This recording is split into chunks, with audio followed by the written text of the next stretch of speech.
ആയിട്ടുള്ള ജിതിൻ കെ ജോസ് എഴുതി ഡയറക്റ്റ് ചെയ്തിട്ടുള്ള മമ്മൂട്ടി നായകനായ വിനായകൻ പ്രധാന കഥാപാത്രത്തിൽ വരുന്ന കളങ്കാവൽ എന്ന സിനിമയുടെ റിവ്യൂ ആണ് എന്ന് പറയുന്നത്. ഒരുപക്ഷെ നിങ്ങളൊക്കെ ഈ സിനിമ കണ്ടു കാണും.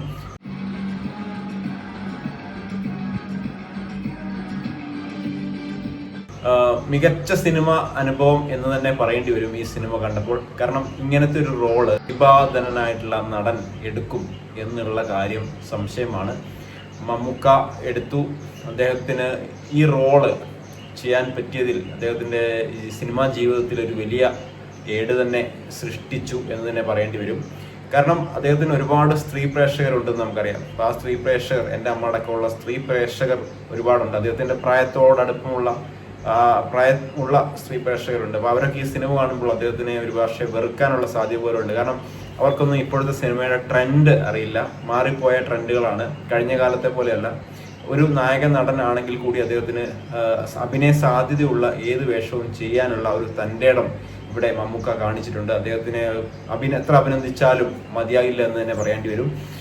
വിനായകൻ ആസ് യൂഷ്വൽ അദ്ദേഹം നന്നായിട്ട് തന്നെ ചെയ്തിട്ടുണ്ട്.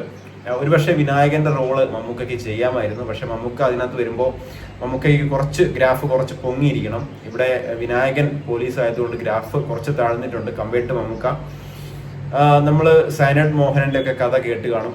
പക്ഷെ 90-95 കാലഘട്ടങ്ങളിലൊക്കെ ജനിച്ച ആളുകൾക്ക് ഇതിന്റെ കഥ കൂടുതൽ അറിയാമായിരിക്കും. ഈ ഒരു സംഭവം എന്ന് വെച്ച് കഴിഞ്ഞാൽ നമ്മൾക്ക് അറിയുന്നത് തന്നെയാണ്. ഒരു ചങ്ങല പോലെ, ഒരു മൊബൈൽ ഫോൺ കണക്ഷൻ പോലെ ഈ ലേഡീസിനെ എത്തി അവരെ ബ്രൂട്ടലായിട്ട് കൊന്നുകളയുന്ന രീതി, അത് പല രീതിയിൽ ഇതിനകത്ത് ചെയ്ത് കാണിക്കുന്നുണ്ട്. സൈനഡ് കൊടുത്ത് മാത്രമല്ല കാണിക്കുന്നത്. അപ്പോൾ അത്തരത്തിലുള്ള റോള് ചെയ്യാൻ കഴിഞ്ഞു എന്നുള്ളത് മമ്മൂക്കയുടെ ജീവിതത്തിലെ ഏറ്റവും വലിയൊരു പ്രധാനപ്പെട്ട ഒരു സിനിമയിലെ ഒരു സംഭവം എന്ന് തന്നെ പറയാം. അതിനകത്ത് കുറേ ആളുകൾ അഭിനയിക്കുന്നുണ്ട്, കുറേ ലേഡീസ് വരുന്നുണ്ട്. പിന്നെ വിനായകന് പുറമെ ഗായത്രി അരുണ്, രജിഷ വിജയൻ, ശ്രുതി രാമചന്ദ്രൻ, അസീസ് നെടുമങ്ങാട്, അങ്ങനെ ഒരുപാട് പേര് വരുന്നുണ്ട്. പിന്നെ ഇതിനകത്ത് എടുത്തു പറയേണ്ടതാണ് മ്യൂസിക്. മുജീബ് മജീദാണ് മ്യൂസിക് ചെയ്തത്. ആ ഒരു ബാക്ക്ഗ്രൗണ്ട് BGM ഒക്കെ ആ ഒരു സസ്പെൻസ് നിറഞ്ഞ വളരെ ആക്യുറേറ്റ് ആയിട്ടുള്ള മ്യൂസിക്കാണ്. ഒന്നും പറയാനില്ല.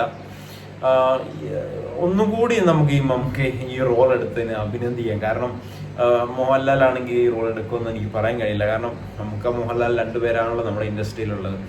മോഹൻലാൽ ഈ റോള് ചെയ്യുമോ എന്നുള്ള കാര്യം സംശയമാണ്.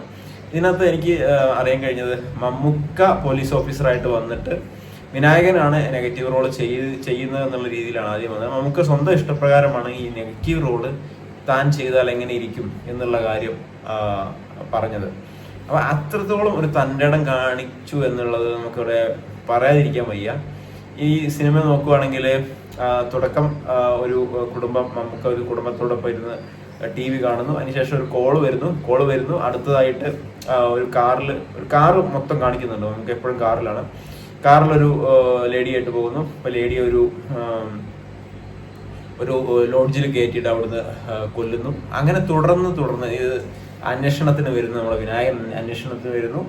അപ്പൊ തുടർന്ന് വിനായകൻ ഒരു ഘട്ടത്തിൽ നമുക്ക് തോന്നിപ്പോവും ഇത്ര ചതഞ്ഞൊരു പോലീസുകാരനാണോ എന്ന് തോന്നിപ്പോവും. വിനായകന്റെ റോൾ അത്രയ്ക്കും ഒരു 3/4 ഭാഗത്തോളം വളരെ പ്ലെയിൻ ആയിട്ട് പോകാം, ഒരു ഇതുമില്ലാതെ പോകായിരുന്നു. പക്ഷെ ലാസ്റ്റ് വിനായകൻ സ്കോർ ചെയ്യുന്നത് കാണാം. അപ്പൊ നായകനും വില്ലനും ഒരുപോലെ സ്കോർ ചെയ്ത, നായകനാരാ വില്ലൻ ഒരാൾ തന്നെയാണ്. പക്ഷെ വില്ലന്റെ റോള് നായകനോടൊപ്പം അതിൽ കൂടുതൽ മികച്ച് നിൽക്കുന്നത് നമുക്ക് ചെയ്തുകൊണ്ടായിരിക്കാം. ഒരുപക്ഷെ ഒന്നും പറയാനില്ല. മികച്ച സിനിമാനുഭവം തന്നെ ടെലഗ്രാമിൽ അവൈലബിൾ ആണ്. നിങ്ങൾക്ക് തീർച്ചയായിട്ടും കണ്ടിരിക്കാൻ പറ്റുന്ന, ഫാമിലിയോടൊത്ത് തന്നെ കണ്ടിരിക്കാൻ പറ്റുന്ന ഒരു സിനിമയായിട്ടാണ് എനിക്ക് തോന്നുന്നത്. നിങ്ങൾ തീർച്ചയായിട്ടും നമ്മുടെ ചാനൽ ഒന്ന് സബ്സ്ക്രൈബ് ചെയ്ത് ബെല്ലൈക്കൻ കൂടെ എനേബിൾ ചെയ്ത് വെക്കുക. Thank you for watching.